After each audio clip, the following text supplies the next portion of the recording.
John, this whole homeowner versus rental is definitely a big topic, and it's something we get challenged with a lot of times, or comes up a lot of times as a challenge people are dealing with. Home ownership should ultimately be available to anybody as far as I'm concerned.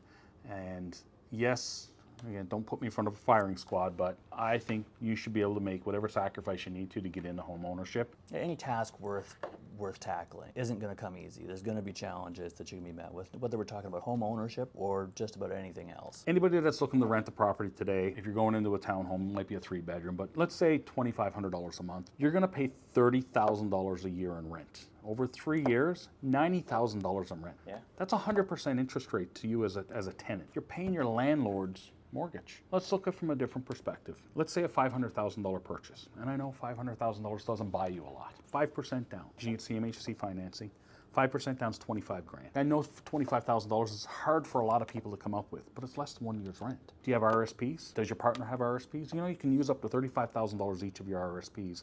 You have 15 years to pay it back with no interest and no payments for 15 years. Beg, borrow, or steal. Do whatever the hell you got to do to come up with the 25 grand to get into the market. You're going to have a mortgage now of $475,000. I know it sounds like a big number, but $475,000 mortgage is going to cost you about $2,750 a month in rent. So about 10% more than what that rental payment's going to cost you. Property tax on that home's probably going to run you somewhere around $250 a month, so there's another $3 grand a year. You're at about $3,000 a month. Over the 3 years that you rent it and paid out 90 grand, you've paid your mortgage down to $444,000. So you've paid off $31,000 of your mortgage. So yeah, you still paid $60,000 in interest compared to the $90,000 you would have paid to the landlord, but you're $31,000 ahead in your own money. So after just the same period of time that you would have rented for $90,000, you now have $135,000 in equity. If we take a modest 5% growth increase over that 3-year period, your $500,000 home you bought now is worth almost $580,000. So after just the same period of time that you would have rented for $90,000, you now have $135,000 in equity.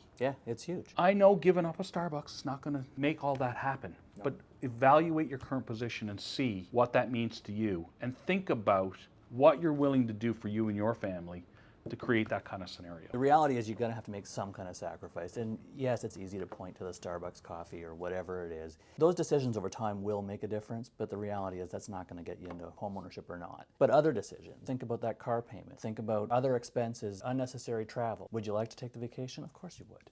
I would too. When you're trying to get into that market, you're going to have to make some sacrifices. And some of those things, especially the bigger ticket stuff, is going to help you get that down payment a little bit quicker if you don't have other avenues to secure it. You know, you used a good example though. Fast forward 3 years, what does that picture look like from an equity position? Well, fast forward 10 years. Now, that property that was $500,000 might very well be worth around $800,000 if we assume 5% appreciation. The mortgage will have been paid down even further, probably to about $350K. So now from where you were, $500 as a purchase price, you've paid off about $150, and the property's worth probably a good $300,000 more for a total equity position after 10 years of close to $500,000. If you're paying $2,500 a month in rent, which again is low, what have you sacrificed? You got to pay rent. Paying it anyway.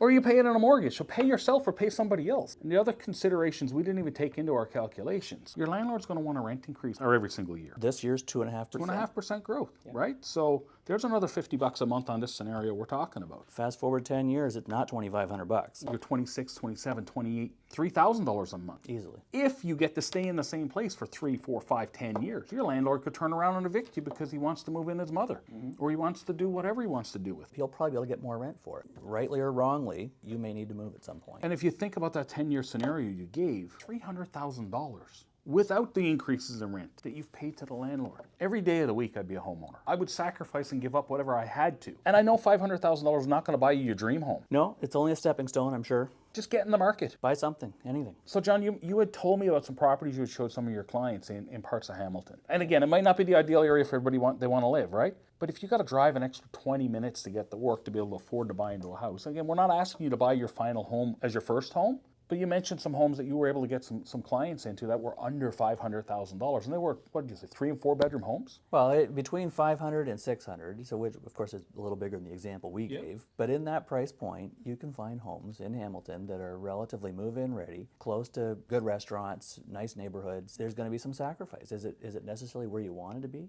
but for short term, 3, 5, 6. And 10 think about years, that whatever it equity is. growth. Think about 5, 10 years down the road. You've got a couple of kids property now, you've gotten married, your career has improved to the move to the place that you want to get. That's how I did it when I got into the home ownership market. Everybody you know, everybody I know, including myself, yourself, that's how we do it. You get in with something and you move up from there when it makes sense and when you're able. But it's a lot easier when you've got equity in your current property to get into that next property. So I know we're going to have a bunch of people sitting out there watching this video saying that you and I are completely disconnected with the world. We don't know what's going on out there. And yeah, you know what? In today's world, we might be a little bit unplugged because we've been in the home ownership market, both of us, for a long time. Yeah. But I went through these struggles when I got into the market. Like, I had a wife that kicked my butt all over the place to make sure we did the right things to get into the market that I wouldn't have been able to do without her. We had 2 incomes and things like that. So, but we dealt with the same challenges. And man, I didn't make nearly the money when I was 25 years old of what I see, people are making today. Wages have come up. Maybe not as fast as homes have come up, but again, things have changed. At any point in time,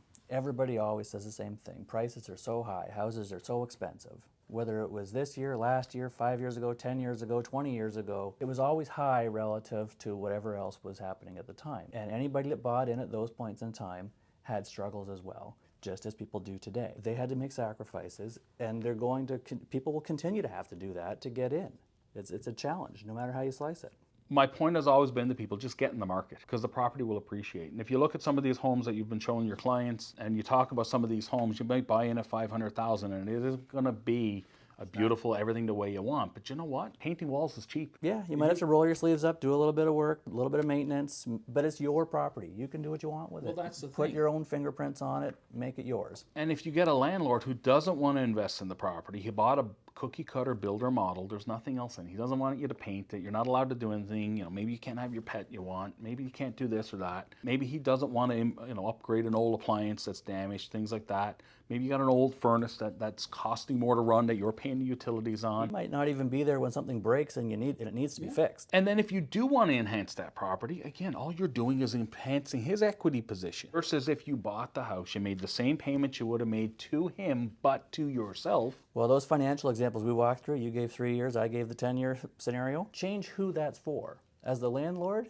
he's got all that equity. But he doesn't have the payment because you're making it for him. A lot of people get overwhelmed with is, how do I come up with the down payment? Well, if you're buying anything under $1 million, you qualify for CMHC financing, which means you only need 5% down. 25 grand on 500, 30 grand on 600. It's a lot of money, but if you make some sacrifice, get a little creative, you're probably going to be able to come up with that money. You had to come up with it for rent. Well, what if I lose my job? How do I pay my mortgage? Well, I have the same question to you. What if you lose your job? How do you pay your rent? The banks will help you stay in your mortgage because they don't want to own your home. No, they don't want to repossess if they don't have to. What happens when you don't pay your rent? But ultimately, you're moving. I can't find a scenario where I look at renting as being a better option over buying. And I understand the struggle of coming up with that down payment. Even if you don't have RRSPs, if you're thinking of doing this, dump every dollar you can into your RRSPs because it'll give you the tax savings. You take $10,000 this year and dump it into your RRSP. And next year you want to buy your home. You'll get up to 40% of that $10,000 depending on your tax bracket. You'll get money back based on putting that money in your RRSP.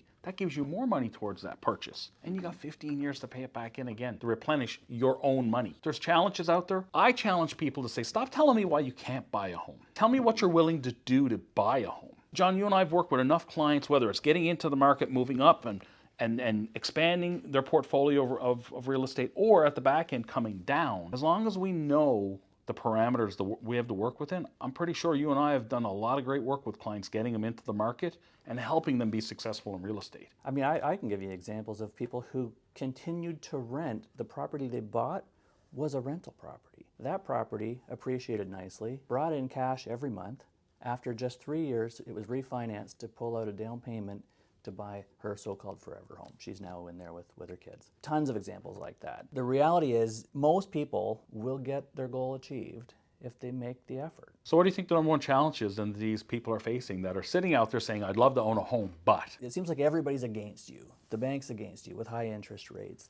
Your landlord's against you with high rent and you're not able to save. Cost of living, whether it's groceries, your car payment, whatever it is, everything's expensive. And maybe you feel like you're not earning enough at work. You're always gonna have those problems. Nothing gets cheaper. With inflation, everything always costs more down the line. What people need to do is just find ways to save within the budget that they've got, adjust that budget over time if necessary. If you get a raise, direct a certain portion of that into savings right off the bat. That's what I always did. Every time I had a raise years ago, 50% of it went to whatever I was using as a tool for savings, RSPs, TFSAs. Those payments were increased by 50%. Put me in a better spot to be able to eventually buy a property and then rental properties as well. I believe the biggest challenge is people look at those challenges and they're overwhelmed by the fact that they don't know where to start. And they don't do anything. And again, I don't want to chastise anybody for that. I know it's difficult, but what I will say is if you are in that position and you would like to get into the market, your credit's not bad, you got a decent job, you've been working for a couple of years, reach out and talk to one of us, reach out and talk to a financial advisor, reach out and talk to somebody and say, listen,